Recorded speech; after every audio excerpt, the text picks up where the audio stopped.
Assalamualaikum warahmatullahi wabarakatuh. Selamat siang. Salam tangguh, tangguh, tangguh, tangguh. Baik, adik-adik mahasiswa baru yang saya banggakan, terima kasih atas kesempatan pada hari ini bahwa kami dari BPD Provinsi Kepulauan Bangka Belitung diberikan kesempatan untuk memberikan suatu materi berkaitan dengan penanggulangan bencana. Dalam kesempatan yang berbahagia ini, saya dari BPBD Provinsi Kepulauan Bangka Belitung, nama saya Ahmad Fauzan Sazian. Saya sebagai Kepala Bidang Pencegahan dan Kesiapsiagaan Provinsi Kepulauan Bangka Belitung akan memberikan sedikit pemahaman tentang penanggulangan bencana secara umum. Next. Yang pertama, saya akan memberikan suatu konsep dasar tentang penanggulangan bencana serta konsep-konsep penanggulangan bencana yang akan dilaksanakan di Indonesia, terutama di Provinsi Kepulauan Bangka Belitung. Dari materi ini, yang pertama, saya akan memberikan konsep dasar kebencanaan. Kemudian, terkait dengan tanggap bencana serta kondisi darurat ketika terjadi bencana yang terjadi. Ketika terjadi bencana, apa yang menjadi suatu pemahaman kepada kita semua bahwa kalaupun ada bencana, yang pertama yang ada konsep di masyarakat, di benak masyarakat itu adalah ketakutan, kecemasan, kemudian kekhawatiran. Karena itulah dalam konteks ini bahwa ada suatu perubahan mendasar dari kebijakan penanggulangan bencana itu sendiri. Ketika terjadi bencana tsunami pada 26 Desember 2004 kemarin, maka secara jelas ada perubahan filosofis, perubahan mendasar berkaitan dengan penanggulangan bencana itu sendiri. Jadi, ketika berbicara bencana, apa yang dikatakan bencana itu? Next. Yang pertama, berbicara bencana, Undang-Undang Nomor 24 Tahun 2007 tentang penanggulangan bencana telah memberikan suatu kebijakan dalam upaya penanggulangan bencana di Indonesia. Yang pertama berkaitan dengan bencana itu sendiri. Ketika kita berbicara bencana, apa itu bencana? Bencana itu merupakan salah satu peristiwa ataupun rangkaian peristiwa yang menyebabkan kehidupan dan penghidupan masyarakat ataupun manusia itu terganggu. Dari sisi kejiwaan, dari sisi kehilangan harta benda, gangguan psikologis merupakan salah satu konsep dasar bencana yang berdasarkan Undang-Undang Nomor 24 Tahun 2007 tentang penanggulangan bencana. Berkenaan dengan itu, maka di dalam penanggulangan bencana ada suatu perubahan konsep yang sangat mendasar di dalam upaya untuk mencegah bencana itu sendiri. Sesuai dengan pembukaan Undang-Undang Dasar tahun 1945 bahwa tujuan negara adalah melindungi segenap bangsa Indonesia dan seluruh tumpah darah Indonesia. Dari tujuan bernegara itu, maka pemerintah berkewajiban untuk melindungi masyarakat, terutama masyarakat Bangka Belitung, berkaitan dengan upaya untuk menyelamatkan jiwa masyarakat ketika terjadi bencana. Maka penyelenggaraan penanggulangan bencana merupakan tanggung jawab bersama yang terdiri dari komponen pemerintah, komponen swasta, perguruan tinggi, serta badan usaha milik negara. Jadi semua komponen ini merupakan komponen yang bertanggung jawab terhadap upaya untuk penanggulangan bencana. Terkait dengan upaya penanggulangan bencana, maka di daerah itu dibentuklah Badan Penanggulangan Bencana Daerah yang merupakan amanah daripada Undang-Undang Nomor 24 Tahun 2007 tentang penanggulangan bencana. Di Bangka Belitung itu sendiri, bahwa BPBD telah terbentuk, ada di provinsi, kemudian di Kota Pangkal Pinang, di Kabupaten Bangka Barat, di Kabupaten Bangka Tengah, kemudian di Belitung serta Belitung Timur itu merupakan daerah yang telah membentuk BPBD. Jadi ini merupakan tanggung jawab moral dari pemerintah untuk bisa menyelamatkan masyarakat dari penanggulangan bencana. Lanjut. Ini merupakan dasar penanggulangan bencana. Yang pertama, tadi telah disampaikan berkaitan dengan penanggulangan bencana bahwa Undang-Undang Nomor 24 Tahun 2007 telah mengamanatkan bahwa penanggulangan bencana itu menjadi tanggung jawab bersama. Tadi sudah saya jelaskan secara ringkas Seperti apa itu bencana? Merupakan peristiwa ataupun rangkaian peristiwa yang ada ancaman, yang adanya gangguan bagi kehidupan dan penghidupan masyarakat. Ketika ada gangguan, ketika ada ancaman yang berkaitan dengan kehidupan dan penghidupan masyarakat, itu bisa dikatakan sebagai makna bencana. Ketika ada kehilangan jiwa ataupun gangguan jiwa ataupun gangguan psikologis yang menyebabkan masyarakat itu takut, kemudian khawatir, maka itu bisa dikatakan sebagai salah satu konteks bencana. Maka terkait dengan Undang-Undang Nomor 24 Tahun 2007 ini, pemerintah daerah berkewajiban untuk menyelenggarakan penanggulangan bencana.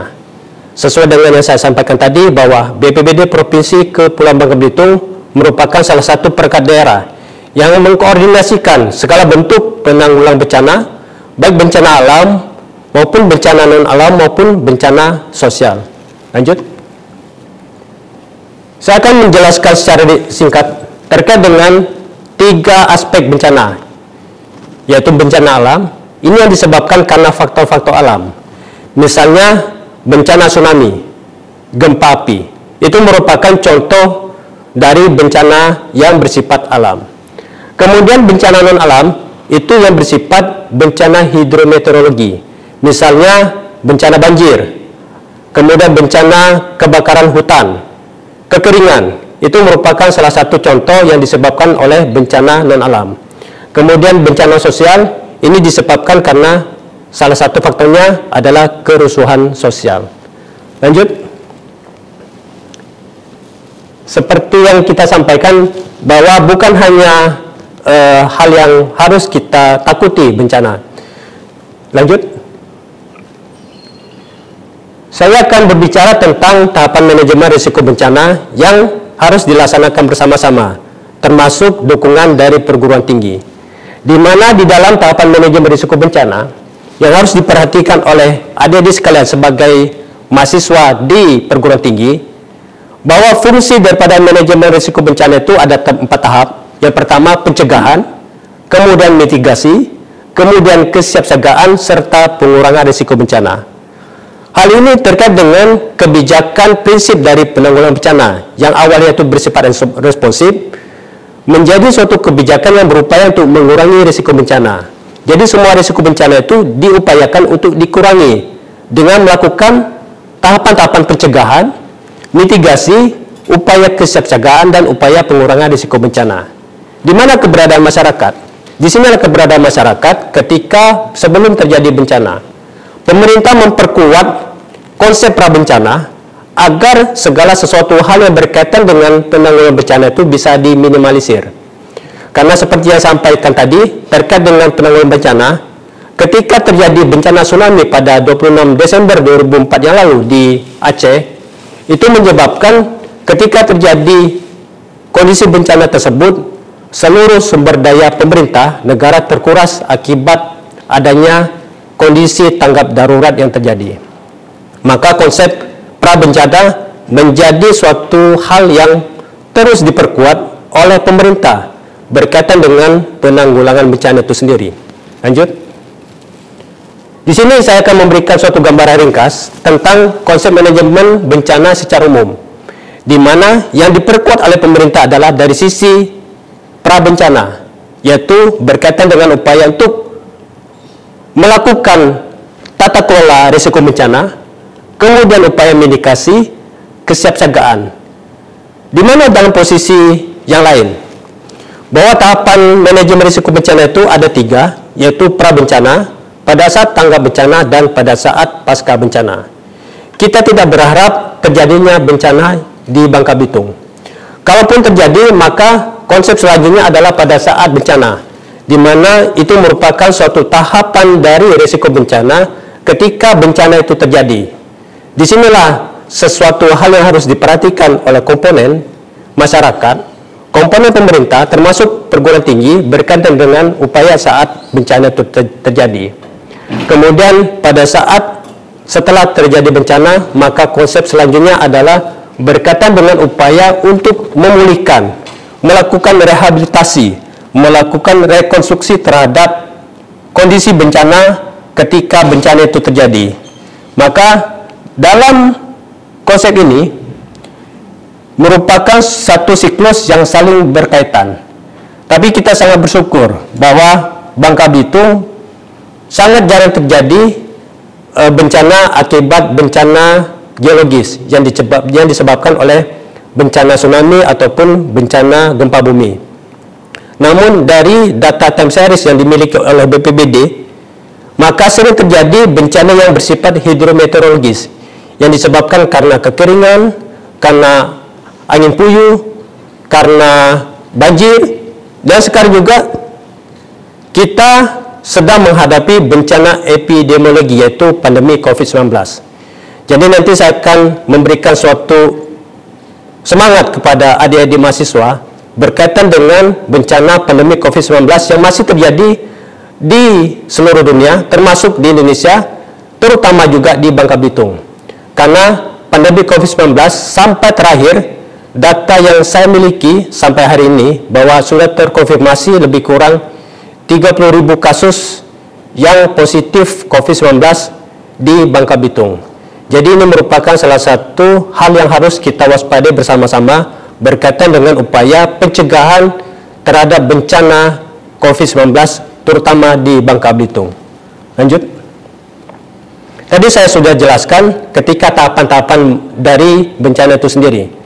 Dalam situasi aman, maka konteks pencegahan dan mitigasi menjadi hal yang menjadi prioritas di dalam upaya penanggulangan bencana.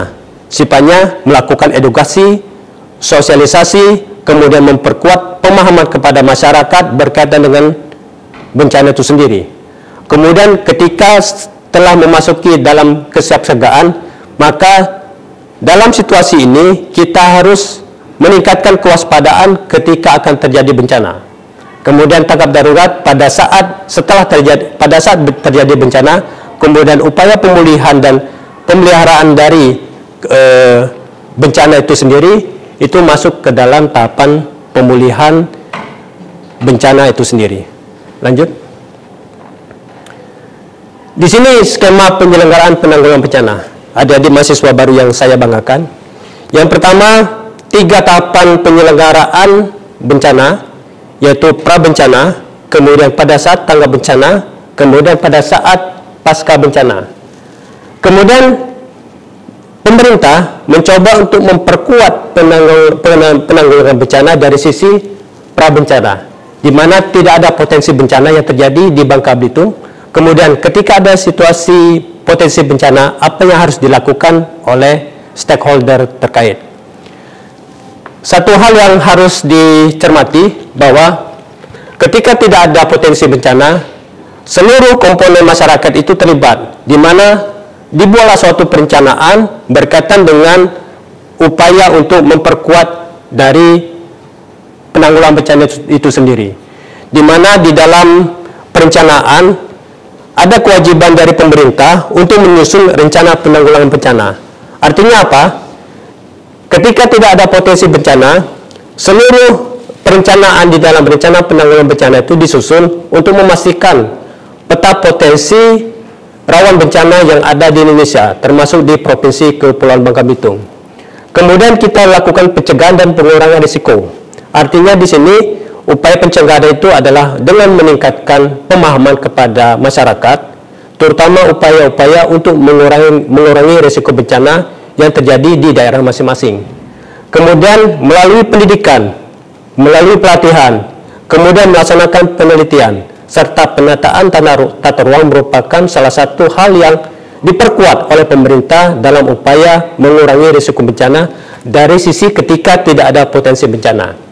Nanti saya akan jelaskan beberapa potensi risiko bencana yang terjadi di Bangka Belitung, seperti apa rawan bencana yang ada di Bangka Belitung. Kemudian ketika setelah ada potensi bencana, tentu merupakan upaya untuk kesiapsiagaan terhadap upaya penanggulangan bencana. Pada saat bencana, maka tim reaksi cepat itu melaksanakan kajian cepat terhadap situasi bencana pada saat itu. Seperti apa? Misalnya jumlah jiwa yang terpapar ataupun yang terkena dampak bencana. Kemudian kerusakan bangunan itu dilakukan suatu kajian cepat. agar bisa memetakan kebutuhan apa yang diperlukan oleh masyarakat pada saat itu. Kemudian menetapkan status keadaan darurat. Adik-adik mahasiswa UBB yang saya banggakan, sekarang ini status tanggap darurat COVID-19 itu telah ditetapkan oleh Gubernur Kepulauan Bangka Belitung. Dengan memperhatikan situasi pandemi COVID-19 yang sekarang, maka sampai sekarang status tanggap darurat untuk pandemi COVID-19 itu masih berlaku. Ini menyebabkan bahwa ada suatu hal yang harus ditingkatkan kewaspadaan oleh kita semua berkaitan dengan COVID-19 itu sendiri. Kemudian ketika terjadi bencana, maka ada upaya penyelamatan dan evakuasi, pemenuhan kebutuhan dasar, kemudian melaksanakan perlindungan dan pemulihan. Serta ketika pada saat pasca bencana, ini dua hal yang harus diperhatikan, yaitu pelaksanaan rehabilitasi serta melakukan rekonstruksi untuk melaksanakan pemenuhan perbaikan prasarana dan sarana, kemudian kebutuhan sosial masyarakat, kebutuhan ekonomi masyarakat itu sendiri. Lanjut. Ini beberapa hal yang harus diperhatikan oleh adik-adik sekalian, mahasiswa UBB yang saya banggakan, berkaitan dengan kegiatan-kegiatan yang harus diperhatikan di dalam tahapan-tahapan penanggulangan bencana. Yang pertama, kegiatan prabencana itu merupakan beberapa hal yang harus dilakukan oleh pemerintah berkaitan dengan upaya untuk memperkuat pengurangan risiko bencana. Misalnya early warning system. Jadi ini merupakan sistem peringatan dini yang dibuat untuk memperkuat pemahaman masyarakat tentang upaya peringatan dini di suatu daerah. Beberapa informasi berkaitan dengan sistem itu sendiri, misalnya INARIS, itu merupakan salah satu informasi yang bisa diakses oleh adik-adik mahasiswa UBB. Dengan adanya sistem ini, maka adanya suatu analisis terhadap risiko bencana yang ada di Indonesia, termasuk di Bangka Belitung. Kemudian kita melakukan potensi sumber daya manusia. Yang pertama dilakukan adalah memperkuat kelembagaan. Kelembagaan di sini adalah dengan membentuk Badan Penanggulangan Bencana Daerah serta stakeholder terkait untuk upaya penanggulangan bencana di Bangka Belitung. Jadi semua komponen ini terkait karena BPBD itu tidak bisa bergerak sendiri dalam menanggulangi bencana. Maka peran penting bagi adik-adik sekalian, mahasiswa UBB yang saya sangat banggakan, bahwa sebagai salah satu persyaratan dalam upaya penanggulangan bencana, maka keterlibatan aktif masyarakat itu sangat diperlukan. Karena itu sebagai salah satu indikatornya adalah kita mencoba untuk meningkatkan kesadaran, baik itu di lingkungan kita sendiri ataupun ikut berpartisipasi aktif di dalam menyelenggarakan segala hal yang berkaitan dengan penanggulangan bencana itu sendiri. Jadi artinya saya berharap dengan adanya suatu konsep dasar tentang penanggulangan bencana itu bisa dipahami oleh adik-adik sekalian, mahasiswa baru UBB dalam pengenalan kegiatan kehidupan kampus. Artinya di sini merupakan hal yang sangat menarik ketika kita membahas bencana. Termasuk nanti saya akan mencoba untuk menguraikan situasi tentang upaya penanggulangan bencana COVID-19 yang telah dilakukan oleh Bangka Belitung itu sendiri. Jadi artinya ada konsep dasar yang akan saya jelaskan secara singkat, kemudian langkah-langkah yang telah dilakukan oleh pemerintah provinsi untuk menanggulangi COVID-19 itu sendiri. Kemudian pada saat bencana, tentu yang pertama adalah kebutuhan logistik. Kita tidak memungkiri ketika pada saat bencana ada situasi yang sangat mencemaskan. Rata-rata masyarakat itu sangat ketakutan ketika terjadi bencana. Mereka takut, mereka tidak bisa terpenuhi kebutuhan logistik. Karena itu ketika terjadi saat bencana, maka kajian resiko cepat ini memang diperlukan untuk memetakan sejauh mana kebutuhan masyarakat ketika terjadi bencana. Kemudian pada pasca bencana ini merupakan suatu tindakan recovery, suatu pemulihan kondisi psikologis masyarakat ketika bencana itu telah berakhir. Tapi tidak menutup kemungkinan bahwa kondisi psikologis masyarakat itu masih ada walaupun bencana itu telah berakhir. Kita bisa mereview kejadian bencana pada Februari 2016 kemarin yang terjadi di beberapa kota di Bangka Belitung. Pada Februari 2016 kemarin, beberapa kota yang ada di Bangka Belitung, misalnya Pangkal Pinang, Mentok, sebagian dari Bangka Tengah, sebagian dari Bangka Selatan, dan sebagian besar di Pulau Belitung itu mengalami suatu bencana yang bisa dikatakan sebagai bencana yang menyebabkan hampir 70% daerah di Bangka Belitung itu terkena bencana banjir. Ini merupakan salah satu hal yang perlu diperhatikan ketika terjadi bencana pada saat Februari 2016 kemarin. Maka situasi itu menyebabkan ada suatu kerugian materi lebih kurang 200 miliar pada saat itu. Dari hasil suatu analisis terkait dengan kerugian dari sisi material, maka lebih kurang 200 miliar itu merupakan kerugian yang dialami oleh Bangka Belitung akibat terjadinya bencana banjir di Februari 2016 kemarin. Lanjut. Ini sebagai video mungkin bisa lewat aja. Umumnya memiliki pola atau siklus berulang yang pada dasarnya terbagi menjadi 3 tahap, yaitu pra-bencana, saat bencana, dan pasca bencana. Penanggulangan bencana pada tahap pra-bencana terbagi menjadi 2, yakni 1. Pencegahan dan mitigasi, dan yang kedua, kesiapsiagaan. Tindakan pencegahan yang tergolong mitigasi pasif antara lain penyusunan peraturan perundang-undangan, pembuatan peta rawan bencana, dan pemetaan masalah, pembuatan pedoman atau standar atau prosedur, pembuatan brosur atau leaflet atau poster, serta penelitian atau pengkajian karakteristik bencana. Sedangkan yang tergolong tindakan pencegahan mitigasi aktif antara lain pembuatan dan penempatan tanda-tanda peringatan seperti tanda bahaya, tanda larangan memasuki daerah rawan bencana, dan sebagainya. Pengawasan terhadap pelaksanaan berbagai peraturan yang berkaitan dengan pencegahan bencana. Pelatihan dasar kebencanaan bagi aparat dan masyarakat. Pemindahan penduduk dari daerah yang rawan bencana ke daerah yang lebih aman. Kemudian, apa saja kegiatan yang termasuk dalam upaya kesiapsiagaan? Kegiatan kesiapsiagaan antara lain terdiri dari pengaktifan pos-pos siaga bencana, pelatihan gladi atau simulasi, inventarisasi dan mobilisasi sumber daya, penyiapan sistem informasi dan komunikasi yang cepat dan terpadu, penyiapan dan pemasangan instrumen sistem peringatan dini. Dengan mitigasi dan kesiapsiagaan, risiko bencana dapat dihindarkan serta dapat diminimalkan.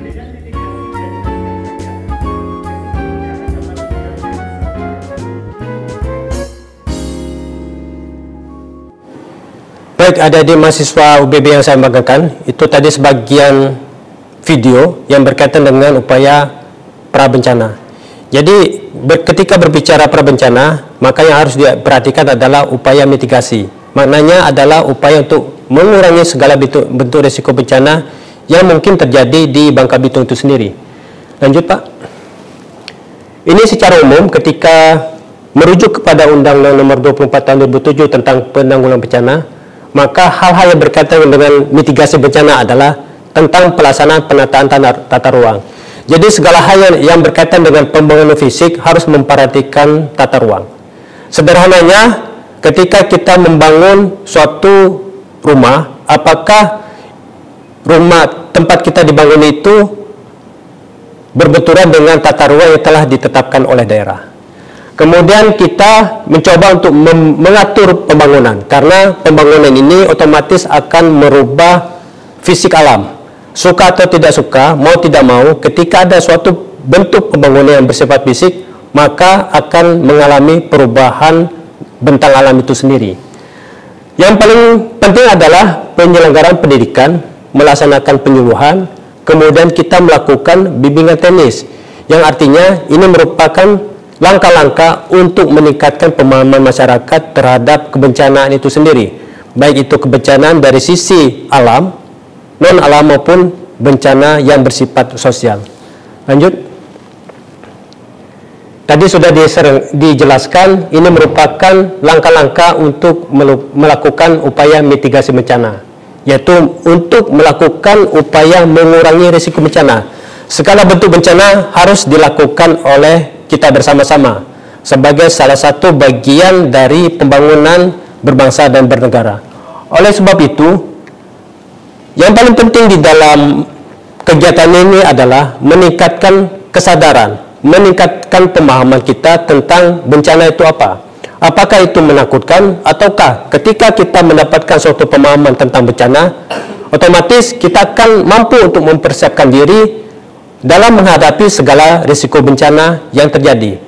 Kita tidak peduli seperti apa bencana, tapi ketika berbicara beberapa pengalaman dari negara-negara yang telah berpengalaman di dalam mengantisipasi bencana, seperti misalnya Jepang, maka mereka telah siap untuk melaksanakan segala hal yang berkaitan dengan upaya pencegahan bencana. Pemerintah telah menetapkan bahwa bencana merupakan bagian dari sistem pendidikan aman bencana. Jadi artinya ada suatu materi tentang bencana yang akan disisipkan ke dalam kurikulum sekolah. Mulai dari tingkat SD sampai perguruan tinggi, maka segala hal yang berkaitan dengan materi dan kurikulum kebencanaan itu menjadi bagian daripada pembelajaran di sekolah maupun di kampus. Sampai sekarang kegiatan-kegiatan pengenalan mahasiswa, pengenalan kehidupan kampus bagi mahasiswa baru berkaitan dengan materi kebencanaan itu selalu disampaikan bagi mahasiswa baru. Sebagai apa? Apa tujuannya? Salah satunya adalah meningkatkan kesadaran kepada mahasiswa baru agar bencana itu bukan hal yang ditakuti, tapi merupakan sesuatu hal yang harus kita tingkatkan pemahaman-pemahaman, kemudian kita meningkatkan skill terhadap upaya untuk mengurangi skala risiko bencana. Ini merupakan salah satu materi yang bersifat untuk memberikan pemahaman secara mendasar bagi seluruh mahasiswa baru berkenaan dengan bencana itu sendiri. Lanjut. Ini hal yang mendasar ketika berbicara nilai strategis dari pencegahan dan mitigasi. Kita mencoba untuk membandingkan ketika pada saat tanggap bencana. Kalau kita berbicara dari sisi materi, tentu pada saat tanggap bencana, segala hal sesuatu yang berkaitan dengan upaya untuk mengurangi bencana itu betul-betul terkuras. Sama kejadiannya dengan situasi COVID-19 yang terjadi. Seluruh kemampuan dan sumber daya yang dimiliki oleh pemerintah terkuras ketika terjadi bencana COVID-19. Tapi ketika kita berupaya untuk melakukan pencegahan, berupaya untuk mengurangi risiko bencana, berupaya untuk melakukan mitigasi bencana, maka beberapa hal yang bisa kita ambil manfaat dari pencegahan dan mitigasi itu yang pertama tentu adalah mencegah atau mengurangi hilangnya nyawa. Kita telah melakukan upaya antisipasi yang dilakukan secara masif, yang dilakukan secara berterusan untuk mengurangi kehilangan nyawa, kehilangan harta benda dari masyarakat. Kemudian tentu saja mengurangi pengeluaran untuk tanggap darurat. Jadi artinya ketika ada situasi tanggap darurat, seluruh sumber daya manusia, seluruh sumber daya yang tersedia itu pasti akan tersedot ketika terjadi tanggap darurat. Dan ini merupakan salah satu faktor kenapa kebijakan penanggulangan bencana itu lebih ditekankan di dalam upaya pengurangan risiko bencana. Yang ketiga adalah melanggengkan pembangunan secara berkelanjutan. Artinya di dalam konsep kebencanaan yang ditekankan adalah kita berharap pembangunan ini lebih diutamakan untuk masa depan anak cucu kita. Adik-adik mahasiswa yang sekarang ini sedang akan menempuh pendidikan di Universitas Bangka Belitung merupakan aset bangsa yang akan memimpin bangsa Indonesia ini dalam 5-20 tahun ke depan. Di tangan-tangan adik inilah mahasiswa baru Bangka Belitung, Universitas Bangka Belitung akan menduduki jabatan-jabatan strategis di pemerintahan. Karena itu, ketika berbicara di dalam konsep pencegahan dan mitigasi pembangunan, mitigasi dari risiko bencana, penanggulangan bencana, maka kita berharap adanya konsep kesadaran ini akan melanggengkan pembangunan berkelanjutan yang tetap melakukan upaya-upaya untuk pembangunan lingkungan berkelanjutan. Karena itu, kita berharap dengan adanya suatu konsep dasar penanggulangan bencana, adanya suatu peningkatan pemahaman tentang upaya untuk melanggengkan pembangunan berkelanjutan dalam 5 hingga 20 tahun ke depan.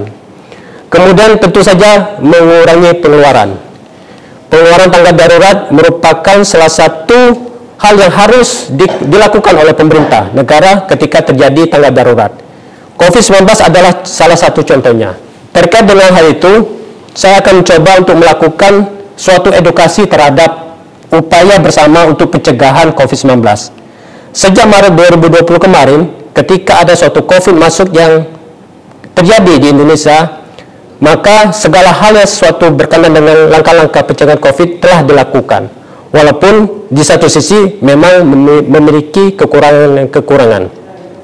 Sesuai dengan instruksi dari pemerintah pusat, bahwa setiap daerah berkewajiban untuk membuat satuan tugas penanggulangan COVID-19. Di tingkat provinsi sudah terbentuk, di tingkat kabupaten dan kota sudah terbentuk. Dan langkah-langkah selanjutnya adalah pemerintah telah melakukan upaya pencegahan dan mitigasi, memberikan suatu upaya untuk pemulihan ekonomi nasional dengan memberikan bantuan sosial kepada masyarakat, dengan melakukan refocusing dan realokasi anggaran untuk COVID-19. Seluruh sumber daya yang telah tersedia di pemerintah telah dialokasikan untuk COVID-19. Di mana peran kita? Di mana peran adik-adik? Di mana peran mahasiswa baru? Yang pertama adalah melakukan suatu upaya untuk meningkatkan pemahaman tentang pencegahan COVID-19. Hal yang mendasar adalah kita jaga jarak, mencuci tangan, selalu memakai masker, tidak berkerumun, dan yang paling penting, adik-adik harus ingat bahwa harus dilakukan vaksinasi untuk meningkatkan imunitas bagi kita semua. Pemerintah telah mengeluarkan sumber daya untuk pencegahan COVID-19. Sampai sekarang, sampai hari ini, kasus COVID-19 naik 1,28% dari hari kemarin.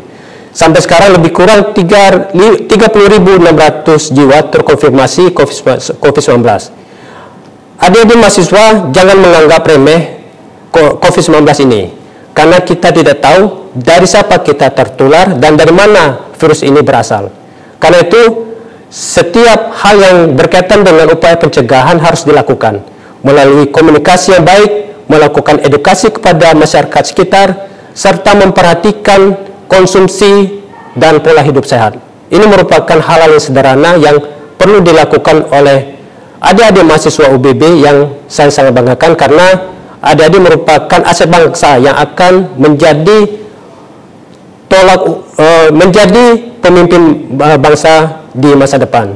Karena itu saya berharap dari pertemuan ini saya menghimbau kepada seluruh mahasiswa baru untuk memperhatikan secara ketat protokol kesehatan, membantu pemerintah dalam upaya memutus mata rantai pencegahan COVID-19. Karena COVID-19 merupakan musuh bersama yang menjadi momok bagi masyarakat, karena ini memberikan suatu dampak meninggalnya masyarakat di Indonesia. Karena itu sekali lagi saya berharap di dalam situasi seperti ini merupakan masih situasi yang sangat mengerikan bagi kita semua, untuk memastikan minimal kita menjaga diri sendiri, minimal kita mencoba untuk melanggengkan program pemerintah yang telah ditetapkan sampai hari ini, karena COVID-19 memberikan suatu pengaruh yang sangat signifikan terhadap kehidupan berbangsa dan bernegara. Demikian beberapa hal yang saya sampaikan berkaitan dengan upaya mitigasi dan pencegahan penanggulangan bencana, termasuk upaya penanggulangan bencana COVID-19 yang ada di Provinsi Kepulauan Bangka Belitung. Semoga materi ini bermanfaat bagi kita semua. Terima kasih atas kesempatan yang diberikan. Salam tangguh, tangguh, tangguh, tangguh. Wassalamualaikum warahmatullahi wabarakatuh.